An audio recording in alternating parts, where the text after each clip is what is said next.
Greetings everyone. First, I would like to say thank you to all participants. So we, SGD B3, got present our paper titled Cerebral Malaria. First of all, I would like to introduce myself. My name is Putu Chandrika Dewi with the last 3 digits number 071. So here are the members of SGD B3 and let's start with the introduction. As well as a tourist destination, Indonesia offers a perfect condition for viral infections to live, such as in a factor like mosquito. The female mosquito bite can lead to some illnesses including encephalitis, dengue, chikungunya, Zika virus, yellow fever, and especially malaria. Malaria is a parasitic infection from the bite of an infected female Anopheles mosquito. In Indonesia, there were more than 300,000 cases of malaria in 2021. This also can lead to some complications such as malaria anemia, nephrotic syndrome, and cerebral malaria. Cerebral malaria is one of the most frequent complications of malaria, which causes severe neurological condition that can induce coma and death. The manifestations of this case in pediatric are comas, convulsion, and severe anemia. Meanwhile, in adults, commonly accompanied with some number of organ problems. Therefore, further investigation is needed to understand cerebral malaria in order to perform early detection, prevention, and reduce the manifestations that may arise. The proper formulation in this paper are what is the overview, epidemiology, etiology, pathogenesis, diagnosis, treatment, complication, prognosis, prevention, and differential diagnosis of cerebral malaria. And the purpose are to give the exact information as the proper formulation. And the last for the benefit that we hope is to present proper information and a great insight about cerebral malaria for improving its knowledge. Okay, that's all from me. For the next presenter, time is yours. Hello everyone, my name is Patricia Simpson with the last 3 digit number 1 to 5. Today I'm going to explain the overview of cerebral malaria. So cerebral malaria is a severe neurological complication of malaria that can result in coma and death. The main characteristic is the presence of Plasmodium falciparum on peripheral blood smears. It mostly occurs in children under 5 years of age, and the most affected population are children in sub-Saharan Africa. Patients that survive are very likely to sustain brain injury that can manifest as long-term neurocognitive impairments. The main clinical syndrome of cerebral malaria is impaired consciousness, a coma at least 1 hour after termination of a seizure, or correction of hypoglycemia, and no other cause to explain the coma, and of course the presence of Plasmodium falciparum on peripheral blood smears. Neurocognitive outcome can be improved by combining adjuvant therapies targeting specific mechanisms of brain injury. Thank you. Okay, let me introduce myself. My name is Sifa'ul and my last NIM number is 174. So now about epidemiology. Malaria caused by Plasmodium falciparum, which kind of malaria that can develop into cerebral malaria, is responsible for 90% of all malaria deaths. The cerebral malaria has the incidence of 1,120 per 100,000 per year and is recorded in endemic areas in Africa. At least 575,000 children in Africa develop cerebral malaria every year. Cerebral malaria causing almost 20% of deaths in adults and 15% in children. Without any treatment, the mortality of cerebral malaria is almost 100% and can be dropped to 15 to 20% with anti-malarials. However, the number of mortality rate is still unacceptably high. Hello, my name is Patricia and my student number is 171. Cerebral malaria is a mosquito-transmitted infection disease caused by Plasmodium falciparum. It's a deadly neurological complication associated with malaria. It can lead to coma and death, and those who survive may experience enduring neurological consequences. Humans can be infected by 5 different species of Plasmodium. It is noted that Plasmodium falciparum is recognized as the most dangerous species, being the leading cause of mortality, particularly among young children. Malaria commonly spreads by mosquito bites from an infected female Anopheles mosquitoes. The only mosquitoes that can spread malaria are Anopheles, and they must have previously consumed blood from an infected person to become infected. Microscopic malaria parasites are injected into the body when a mosquito bites an infected individual. When the mosquito feeds on blood again about a week later, these parasites combine with the mosquito's saliva and are transferred into the victim. Malaria can also be spread by blood transfusion, organ transplant, sharing needles or syringes that have been contaminated with blood, and other methods because the malaria parasite is present in the red blood cells of an infected individual. Malaria can affect everyone. People who reside in malaria endemic countries are the most frequently affected. Traveling to areas with malaria or receiving blood transfusions, although this is extremely unusual, can both cause infection in people from countries without malaria. Additionally, before or during delivery, a mother can also pass the malaria to the children. And that's all from me. Thank you. My name is Dewi with the last three digits of my student numbers are 146. Cerebral malaria is a disease characterized by the disruption of the blood-brain barrier, a crucial structure that regulates ion and nutrition transfer to the brain. The blood-brain barrier, made up of endothelial cells, serves as a major barrier between the central nervous system and the blood, preventing harmful chemicals from flowing between the circulation and the parenchyma. Disruption of the blood-brain barrier can lead to bleeding and neurological abnormalities, with vascular dysfunction being the major hallmark. The disease is characterized by increased level of endothelin-1, TNF, and IFN, which activate the endothelium, causing increased recruitment of red blood cells, leukocytes, and platelets. My name is Komang Mahottama with the last three digits number 221. The clinical sign of cerebral malaria is loss of consciousness and the most severe manifestation is coma. It is thought to be due to parasite cell or PRBC secreted into the cerebral microcirculation, but other authors attribute the loss of consciousness to metabolic factor and inflammatory mediators. In African children, coma develops suddenly and seizures often begin after 1 until 3 days of fever. Some children become comatose as a result of progressive weakness and exhaustion. Cerebral edema, intracranial hypertension, retinal change, hemorrhage, peripheral and macular pallor, vascular staining and or macular edema, and brainstem features, abnormalities in position, pupil size and response, eye movement, or abnormal breathing patterns are commonly seen.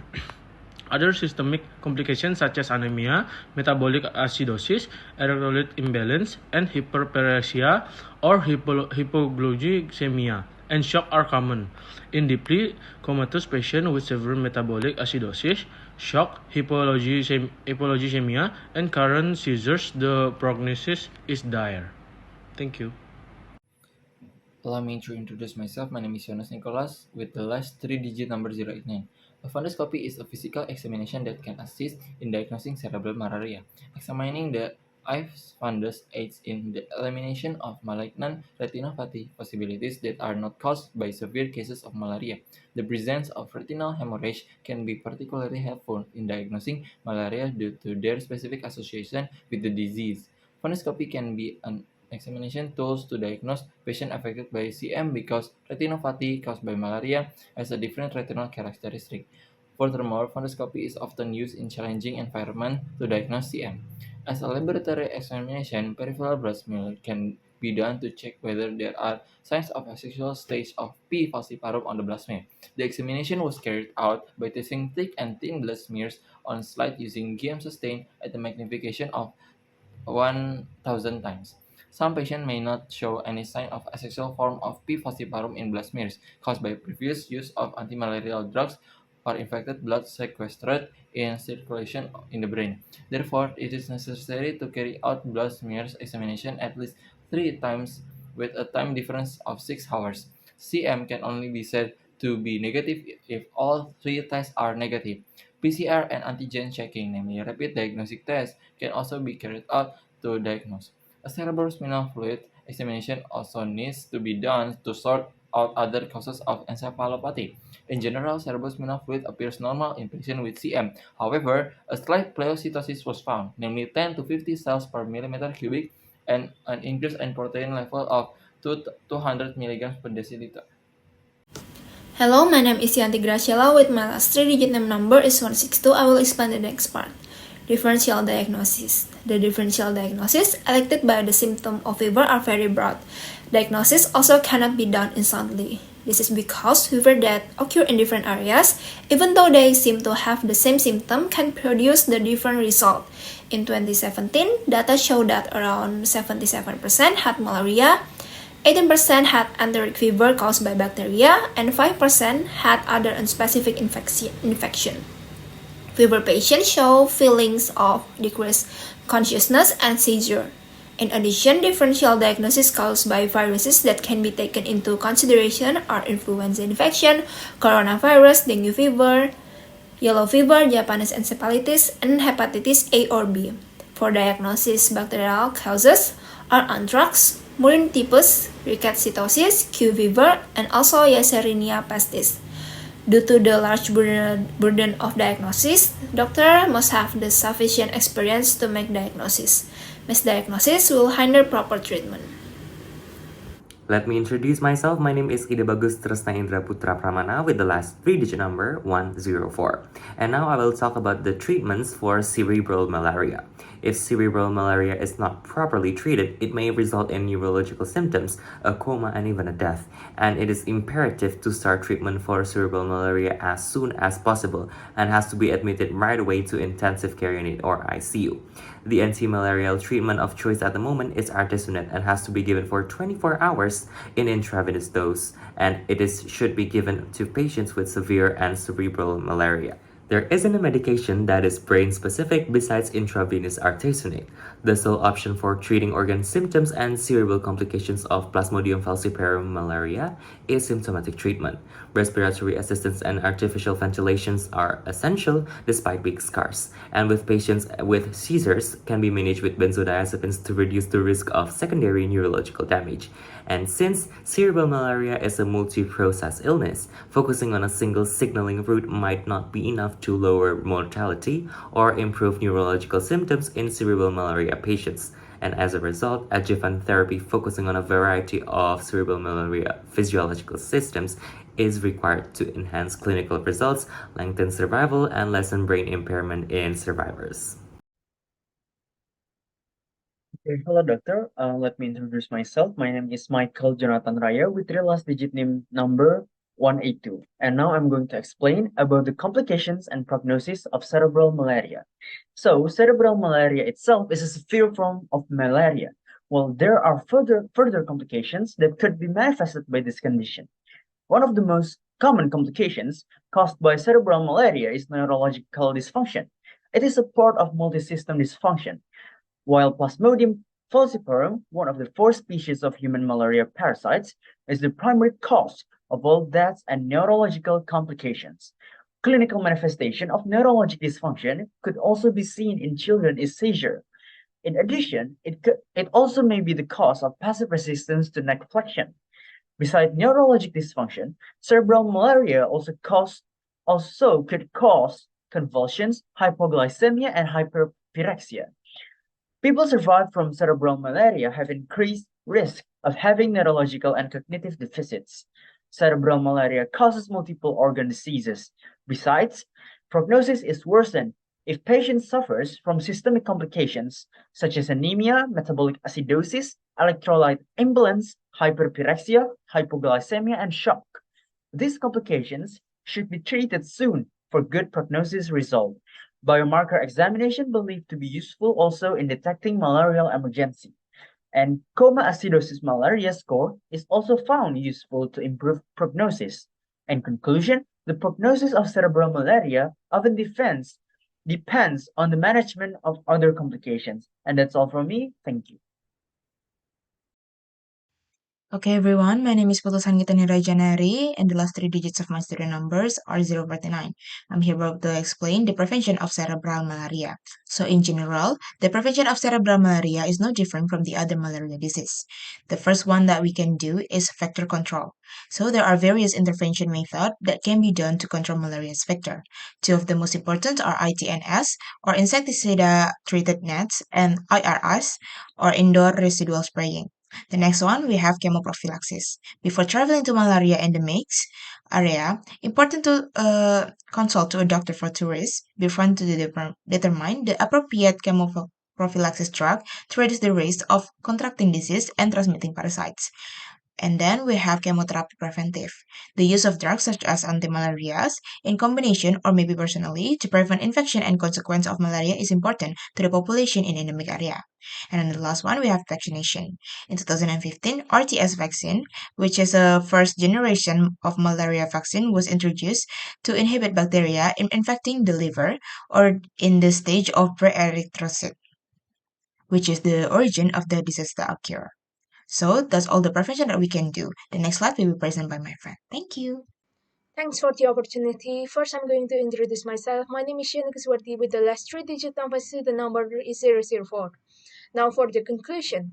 Cerebral malaria is the most serious neurological complication of Plasmodium falciparum malaria infection, which may induce coma and death.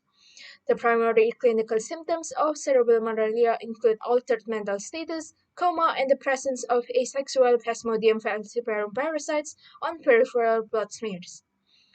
Artesunate is the first choice drug for patients with cerebral malaria, since it has the quickest parasite clearance rate of all antimalarial drugs.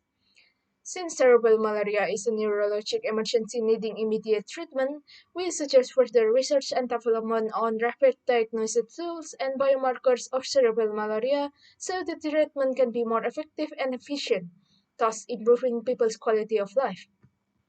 That's the end of our presentation about cerebral malaria. Thank you for listening. Stay safe and stay healthy.